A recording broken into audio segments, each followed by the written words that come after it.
welcome back to Nugget Garage. It's Wednesday. Haven't had a chance to film anything again. Actually buggered my knee up at the Cash Days on Saturday night. I had my final race with Robbie Butler in his little K10 and won that race, and I was pretty excited down the bottom and threw a leg over a side intrusion and popped my knee. So I've been hobbling around for the last couple of days. That Cash Days event was pretty cool. I did that 3-step thing like I thought. The Nexus already had the brake pedal switch wired in, so all I really did was an extra axis on the main rev limiter, so that if my foot's on the brake and the speed's under 40 k's an hour, I think, it basically activated a second rev limiter. So as I bump in, obviously your foot's on the brake to settle the car down, so it bumps at a lower limiter, and then as soon as you're ready to go, you just lift the foot off the brake and away it goes to the second limiter and then off the trans brake. Actually got to test all aspects of that, because the first pass I actually it bumped, stopped short, and then got on the 2-step. So I actually put my foot on the brake and it dropped back down to the lower limiter, then bumped again, then got back up to the high limiter. A little bit slow on the light, but I was quicker than that car anyway. And the second round I nailed the bump, got up on the 2-step and actually red lit on a Pro Tree, which means I can get it ready to race competitively on a Pro Tree. So after I red lit, obviously I was out. And then at the start of the meet there, Robbie Butler had his K10 3RZ Toyota car there. So we decided to have a grudge run, and I actually nailed the light on that one and won. So it was actually a good event. I'm pretty keen to do the next one. I'll sponsor it again. Hopefully next time I'll have more of a chance of winning. It's driver error, really. This thing, we had some stuff turn up from the UK finally. It's like a shifter kit. Got a lot of little rod ends and ball joints and stuff that I need. This actually turned up. It's another output drive that I ordered at the start of everything. It's a lot stronger than the one that's on there, so I might pull that off today and change that over, which means I'm going to have to clearance Graham's bracket a little bit more. These are the seats that I ended up getting. Is it working? Yeah. They're like a speedboat hot rod bucket low back thing. I've tested that position where it sits there. I was thinking about cutting this out, but the molded carpet I've got sits over that. It's actually not too bad where it sits. It'll be a bit higher at the back. I've got to make a flat, I won't make it adjustable, because by the time I put sliders on there, I won't have enough height. It's only so much big person you can fit in a little car. Back where I'm going to try and use one of these Aeroflow single pump surge tanks. Idea is I'm trying to keep the electrical load in this car to a minimum, so I don't want transfer pumps and lift pumps and pressure pumps. I'm just going to try and put an outlet in the main tank and let it gravity feed that. Now obviously the spare wheel well is rusty, so I'm thinking I'm going to cut the bad bits out. I'm going to make an aluminium plate that bolts in there, and then I'll make another aluminium half piece underneath that sandwiches it up, and we'll just treat the rust and pretend it's not there. How small is that fuel tank? The electrical side of this car, I'm going to have to put LED lights and everything, LED headlights. Try and, remember we'll get 29 amps of alternator, so be careful. I actually stuffed up quite badly too. I realised the other day in my gearing calculations, I thought this thing would have a top speed of about 210, which meant that the cruise speed at 100 was going to be 5,000-ish revs, 4,000-ish revs. But my maths was bad, and it works out the top speed's actually about 169 k's an hour, which means 100 k's an hour is going to be nearly 7,000 revs. So there's no real easy solution for it. Probably the main one would be to build a diff. I don't want to do that, because that will cause a snowball of upgrades, and I can't afford it at the moment. Google suggests that KP61 Starlets with the Japanese style diff, the one where the actual whole pumpkin unloads from the front, apparently they came in a 3.4 and a 3.5 ratio, or around there, according to Google. I don't like my chances of finding one, but if anyone knows where there is one, this thing has got either 4.2s or 4.4s in it, so they changed down to a 3.4, 3.5 will make a good difference. It'll drop the RPM on the highway by 1500 or so. I drove the bike to work this morning and sat on 7,000 in first. I think it was at 60, and it's pretty pissed off from there, and it's not turbocharged, so I don't really want it sitting at 7,000 at 100. Well, today I think Shane's car is finally ready. It'll be going on the dyno this afternoon, and I might do a bit of roller dynoing on this EP91. It's had a Haltech put on it.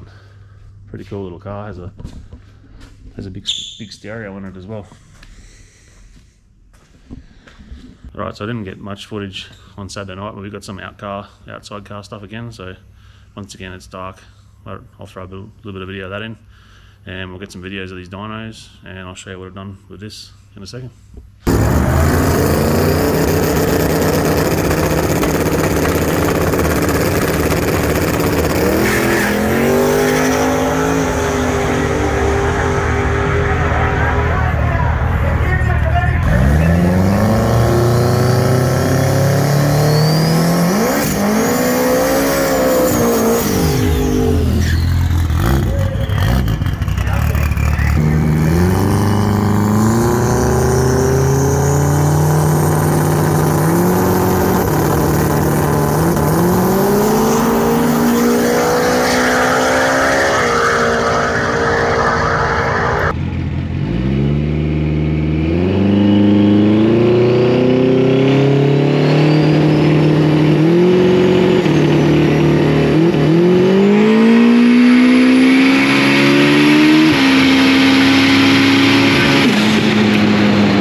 lunch, brother.